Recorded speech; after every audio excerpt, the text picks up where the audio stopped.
Assalamu alaikum warahmatullahi wabarakatuh. Welcome back to my channel, and if you're new here, ahlan wa sahlan wa marhaba. My name is Barka and I make videos around faith, mostly around faith, lifestyle, and hopefully travel based in Allah Ta'ala.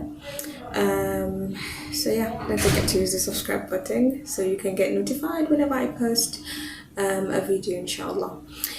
So I posted something on my Insta story some days back. I can't remember when exactly, and a sister asked me to elaborate. I couldn't type, like I really don't have time these days to spend typing. I usually just take breaks and make quick videos and post them. But yeah, so yeah, it was something around my issues with the word masterclass, and mostly the ones that take out the God factor. I have a number of issues with secular psychology, which I find that most of the things that we consume are actually based on, or is actually based on. One of them is the fact that everything is based on theories. And subhanAllah, I think a number of these things that I'm going to mention, Sheikh Jamal Zoropozo, I like his name, but I find it hard to pronounce it, actually summarized them beautifully. One of the issues that I have with secular psychology is the fact that it sees human beings as independent from Allah subhanahu wa ta'ala. They are a lot of things are about drives and reflexes, and the fact that it also trivializes like the major things, things that we actually consider major in Islam: spirituality, consciousness, the knowledge of the unseen. It doesn't even acknowledge the knowledge of the unseen. Most of the things are about you and choices and free will and the things that you can do and the things that you're able to do for yourself. And I wouldn't say that the word is flawed. I don't think it is flawed. I think it's just inadequate, because knowledge is knowledge. Even if you think that it doesn't benefit you directly, and if you can hear some noise in the background, it's because I'm in public. So you feel like in a way you could actually do without this knowledge. But I mean, when you have conversations with certain people, you know exactly where they're coming from. So it helps you in a way to cohabit, and to live peacefully with people. But for you as a Muslimah, I feel like it's just nothing close to enough, and you shouldn't base your life upon these things that you read. Yeah, another issue that I have with it is the fact that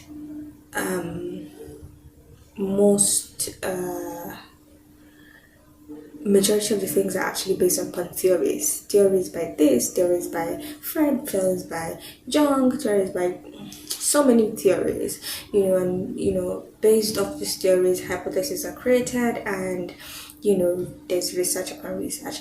But I also find that this research are actually based upon, they actually focus on a certain part of humans, not necessarily like studying human beings as a whole.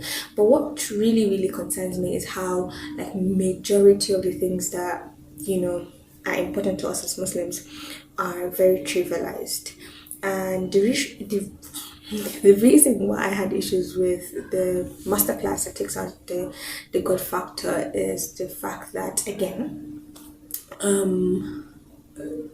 it is promoting people being independent, from the creator.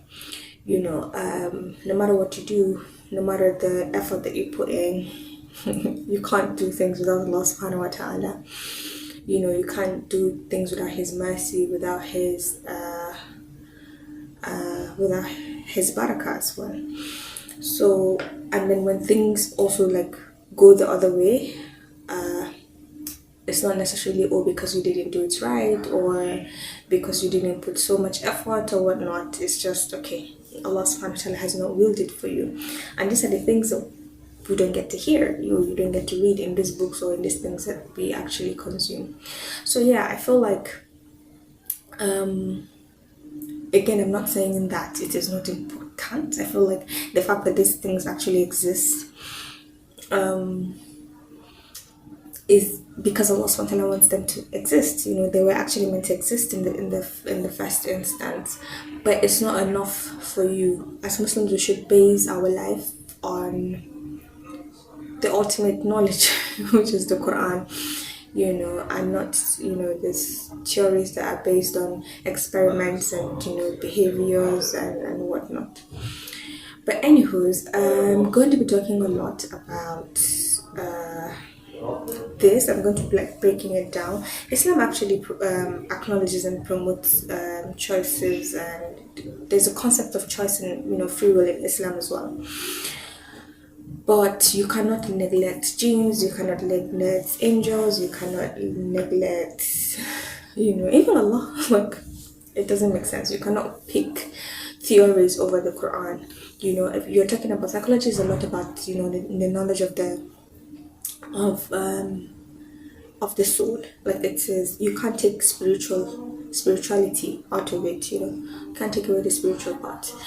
But I find that we take that away, and we tend to focus a lot on choice and, you know, free will and drives and, you know, motivations and whatnot. So I don't know if there is, if I want to say, balance. It's not the matter of balance, it's the matter of understand your root, which is the fact that you came to this world with tawheed. You know, your soul submitted to Allah subhanahu wa ta'ala before you came to this world, and your life should be based upon that. So whatever it is that you want to do, I'm not saying don't take these courses, I'm not saying don't take these coaching sessions. I'm just saying that know your roots, know your foundation and tawheed, and knowing that Allah subhanahu wa ta'ala is behind everything, is the source of, you know, whatever khair it is that you're looking for, whatever mercy it is, or whatever risk it is that you're looking for, you know, gives you a solid foundation, right? And helps you to navigate, and also makes you conscious of these things that you're consuming from, you know, whether it is various coaches and materials or videos or whatnot that you watch online. So that was basically my issue. I still stand by my statement of I do not stand, and I would never, bi-iznillahi, stand by or with anything that takes away the God factor. So that's about it, and I hope that I've made sense and I didn't ramble too much. Inshallah, there's going to be a lot of talks related to psychology, because I am an enthusiast and it's what I'm doing. And I'm very passionate about Islamic psychology. If this is something that you love, you have to love it, because what are you trying to say? Share the video, subscribe, and I'll see you guys inshallah in my next video. Assalamu alaikum.